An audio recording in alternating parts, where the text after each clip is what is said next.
The Philippines is losing 45 million kilograms of fish every year.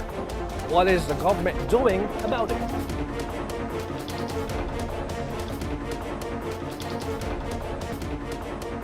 So, sa madaling salita, yung kasi nga tinitingnan over-exploitation, yung pangingisda.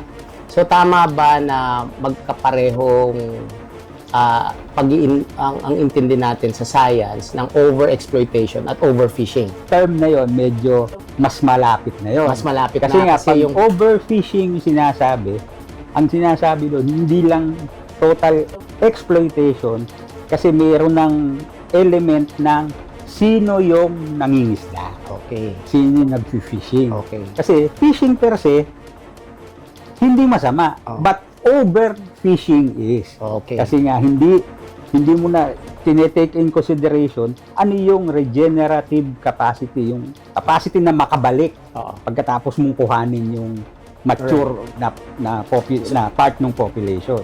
So, parang pareho silang process. Kumbaga, kaya parang magkalapit Oo. sila. Taliwas doon sa overfish naman. Kasi yung overfish, hindi na Estado siya na yun. hindi na siya proseso. Hindi. Estado Estado na na. siya. Oh. Na malala na yung estado. Kumuha ka ng kumuha, hindi na makakabalik yun doon sa healthy. Kumbaga para sa tao nasa ICU, mahihirapan ka. Oo. Unless na talagang drastic ang gagawin mo na para makabalik doon sa dati niyang magandang estado.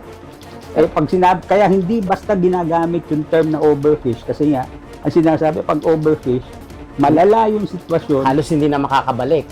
halos Parang ganon. baka hindi sa lifetime mo makabalik. Balik.